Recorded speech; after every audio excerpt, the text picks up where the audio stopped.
Vamos a terminar la región anterolateral del cuello. Hemos visto los músculos prevertebrales, anterior, profundo. Hemos visto supra e infraoideo anterior. Hoy vamos a ver los músculos de la región lateral, esternocleidomastoideo y los escalenos. El platisma no entra, ya lo hemos visto. De tal manera que nos quedaría para terminar músculos la región posterior, los músculos de la nuca. Con esto acabaríamos músculos. Entonces, esto es corto, no es complejo, lo vamos a terminar rápido y nos vamos a quedar con lo más importante de todas maneras. Bien, entonces, ahora lo que se trata es de ver la región lateral, las que están más allá de estos músculos del plano anterior que los habíamos visto. Entonces, ¿quiénes conforman la parte lateral o anterolateral propiamente dicha? Los músculos escalenos y los intertransversos del cuello en su parte profunda. Entonces, vamos a ver ellos. Primero, los escalenos. Acordarnos que los escalenos son tres, como su nombre lo indica, son el escaleno anterior, el escaleno medio y el escaleno posterior. Entonces, nos acordemos bien. Los escalenos se sitúan lateralmente a los músculos prevertebrales. Aquí los estamos viendo a ellos en la sección lateral. Y cuando veamos otra imagen, lo vamos a ver sobre este lado. Entonces, se encuentran a ambos lados de la columna y van desde las apófisis transversas hasta las dos primeras costillas. Entonces, por una parte, se van a insertar en la sección del cuello, por eso se los estudia aquí, pero por la otra van a terminar o en la primera o en la segunda. Por lo tanto, son tres y terminan en las dos primeras costillas, no van a ser muy complicados. Ahí estamos viendo ya solamente a los escalenos y lo estamos viendo al escaleno anterior, al escaleno medio y al escaleno posterior. Entonces, como ven, se originan en la columna cervical y se insertan en las dos primeras costillas. Si hay que revisar, hay que hacer reconocimiento en el cadáver, región lateral, y se los encuentra en una parte relativamente profunda, no hay que diferenciar de los otros músculos. Está cortado el esternocleidomastoideo para poderlo identificar. Si se lo encuentra, se los declina y recién se lo identifica. Vamos con las características entonces de estos músculos.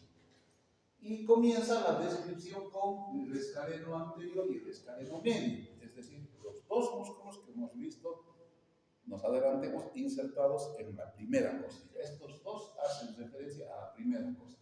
Entonces, el escaleno anterior nace de las apófisis transversas, ahí dice de cuáles, C3, C4, C5, C6, arriba, apófisis transversa, hacia abajo, oblicuamente van a ir, ¿no?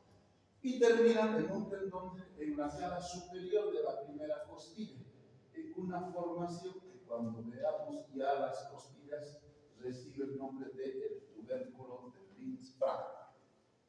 Pero como ustedes ven, primera costilla anterior, próxima a el esternón, ¿no? Aquí ya está el esternón, nos falta un poquito aquí la clavícula, bajo la clavícula está la primera costilla y en relación al esternón.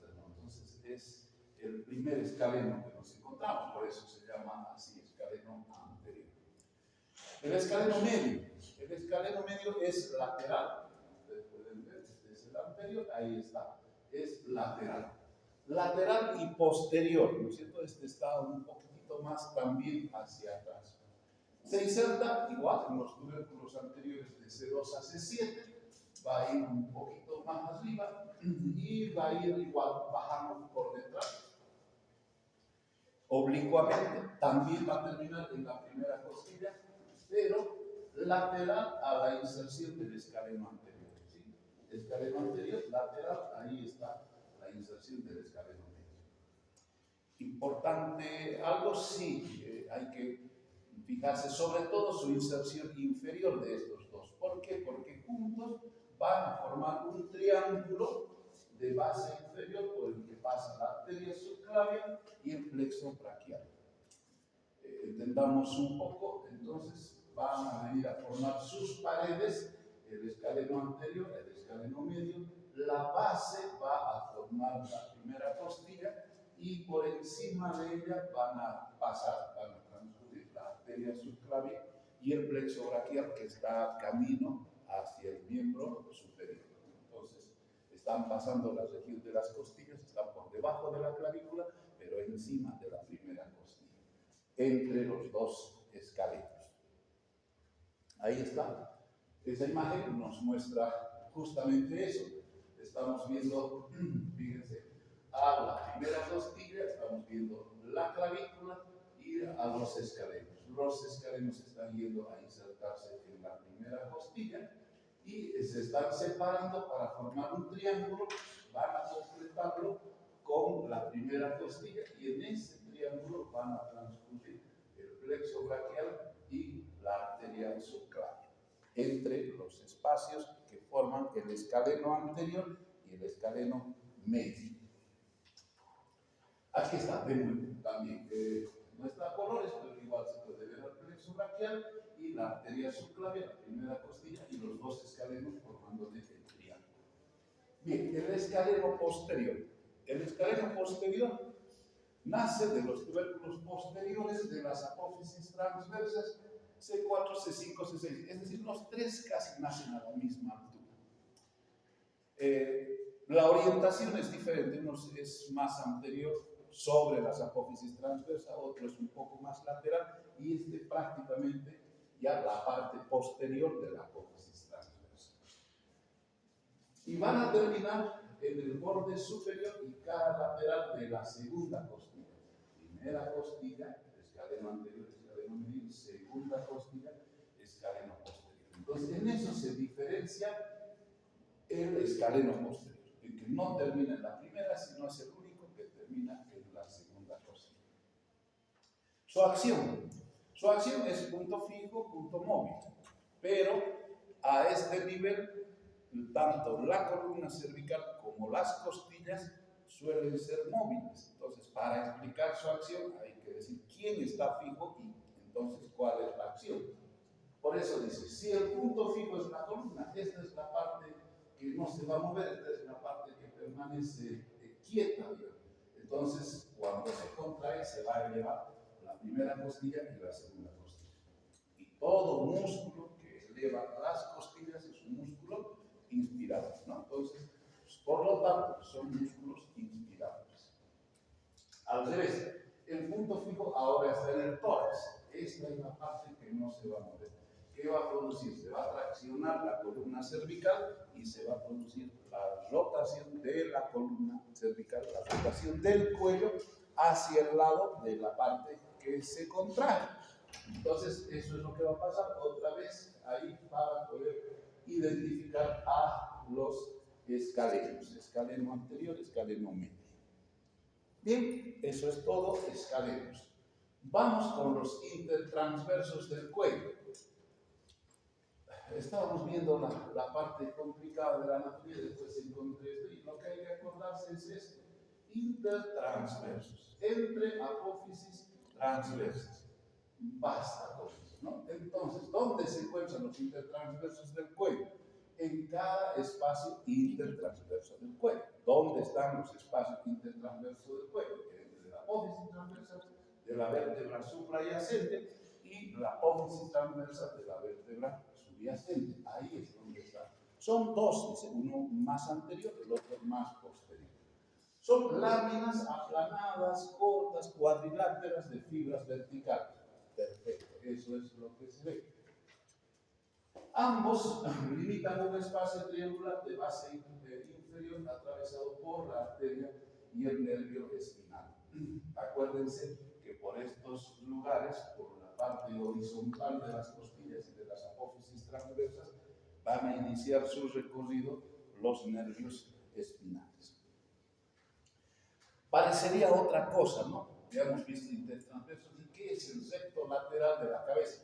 ¿Por qué aparece eso ahí? Está marcado en la flechita, está apuntando ahí. lateral de la cabeza. En realidad, dice, se llama así al primer intertransverso del cuello. O sea, el más superior de los intertransversos. Ay, pero ¿por qué no se llama intertransverso y punto?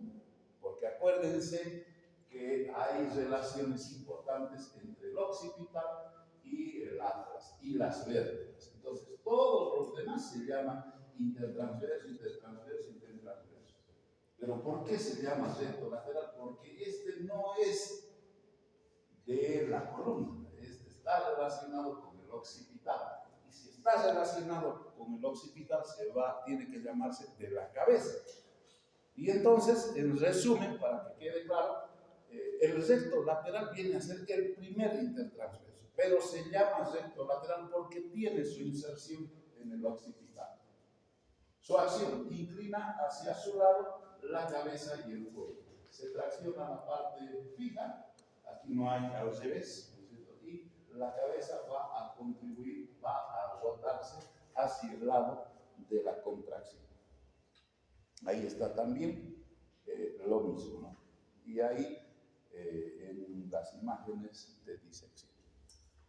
Terminamos con el esternocleidomastoideo. Entonces, como ustedes ven, este es el músculo superficial. A los escalenos es más superficial, los escalenos están aquí atrás, y entonces lo vemos a este músculo tan importante. Tantas veces lo hemos visto desde la primera clase. Entonces, a ver, nos organicemos cómo está. Forma y situación es un músculo voluminoso, vaya, es bastante voluminoso y largo, se lo puede identificar a simple vista. Por anatomía de superficie, directamente en la disección, se lo puede ver palpando, de todas formas, es un músculo grande. Se llama esternocleidomastoideo por sus inserciones en la mastoides, en el esternón y en la clavícula. Su nombre refleja los sitios donde se inserta. Se origina inferiormente, ya hemos señalado punto fijo, punto móvil, nos ha servido de ejemplo, y ustedes saben que las articulaciones en el esternón y en la clavícula, por supuesto, son más fijas que las inserciones en la mastoides. Entonces, este músculo se origina en la región esternal y clavicular y se inserta en la mastoides. Ahora entremos ya en los detalles, ¿cómo lo hace? Entonces, va a formar cabezas o franjas o partes. Si ustedes se fijan, no es una sola masa. Hay grupos organizados que si uno tiene la paciencia los puede separar y los puede diferenciar el uno del otro. Entonces, tendría como 4 porciones. Esternomastoideo, esterno-occipital, cleidomastoideo y cleido-occipital. Entonces, 2 son los puntos de origen y 2 son los puntos de terminación. A ver, ¿cómo es eso? Veamos, o nacen en el esternón, por eso los 2 son esternón, o nacen de la clavícula, los 2 son cleido, pero también pueden terminar en la mastoides o sobre el occipital, o van a la mastoides o se quedan en el occipital, o se originan en el esternón o se originan en la clavícula. Entonces, gracias a eso, hay 4 tipos o 4 fascículos, tendríamos que decir. El esternomastoideo, que va del esternón a la mastoides. Esterno-occipital nace del esternón y va al occipital, sobre la línea nucal inferior. Cleidomastoideo, clavícula mastoides, y cleido-occipital, clavícula occipital. Entonces, esos son los tipos de fascículos que forman. Las cabezas son una cabeza externa, una cabeza cleido-occipital y una cabeza cleidomastoidea. Los fascículos más notorios, los más notables están aquí. Y entonces, ahí nos está diciendo, por ejemplo, la cabeza externa, en realidad su nombre correcto es externo-occipitomastoideo. Nace en el esternón y de ahí se va hacia la mastoides y hacia la línea nucal, occipital, en el espacio que está entre la inferior y la parte intermedia con la superior. La cabeza cleido-occipital en el tercio superior de la clavícula, lo mismo, y se va a ir a los 2 tercios laterales de la línea occipital superior. Y finalmente la cabeza cleidomastoidea, que termina insertándose en ese vértice de la mastoide.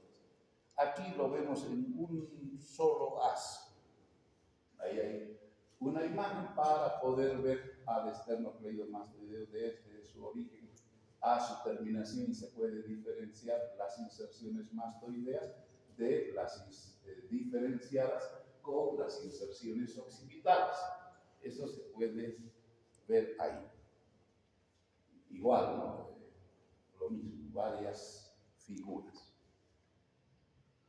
Por lo tanto, en la descripción anatómica no hay mucho que ver. Ahí estamos viendo la cabeza external bien separada de la cabeza clavicular para que se pueda ver esa forma de organización separada, diferente que pueda tener el haz external del haz clavicular.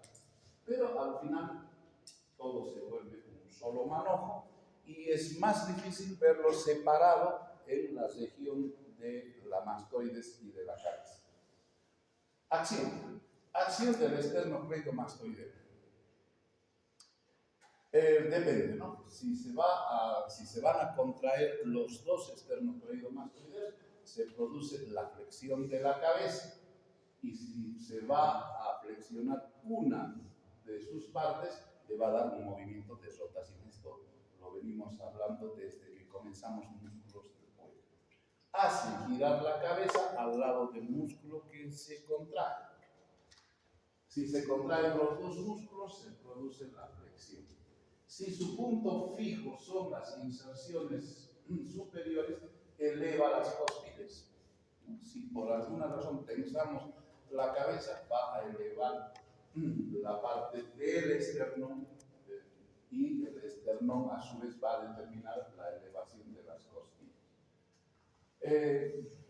Cuando veamos respiración, vamos a ver la gran importancia que tiene el diafragma. El diafragma es tan importante en mantener la respiración que solito ese músculo nosotros podemos tener una buena respiración sin necesitar de los demás. Y aunque hablamos de bastantes músculos inspiradores, su nombre funcional son músculos auxiliares de la respiración, así se los llama, para mostrar que no son los determinantes en la respiración. Su inervación, el occipital craneal y el segundo del plexo cervical. ¿Qué más? Bueno, eso es desde el punto de vista anatómico. Hablemos de algunas situaciones importantes.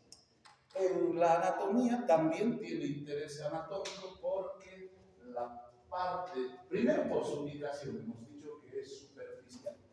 Si nosotros queremos palpar el pulso carotídeo, lo mejor que podemos hacer es palpar el borde anterior del esternocleidomastoideo y con el pulpejo de los dedos en su parte media, ver si se percibe una onda de pulso. Es una onda de pulso fuerte, a no ser que la persona esté en shock. Es más confiable que el pulso radial. El pulso radial, cuando baja la presión, puede que no se lo note. Entonces sirve en primeros auxilios para reconocer si hay un estado de shock, si hay un paro cardíaco o si esa persona está viva. Entonces se recomienda ahí, en el borde anterior del esternocleidomastoideo, punto medio. ¿Qué más? Justamente en el punto medio, la arteria carótida común está ascendiendo para dividirse más allá en carótida interna, carótida externa. Entonces, el punto de vista anatómico es importante para localizar a la arteria, pero además eso será en el borde anterior.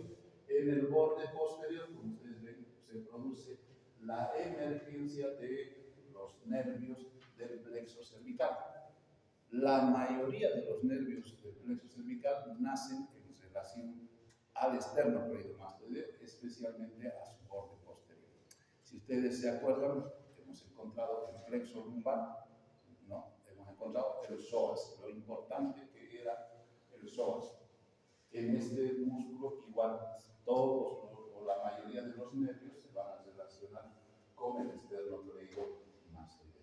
Entonces, como ustedes ven, cumple muchas funciones en la anatomía, en la clínica, en los primeros auxilios.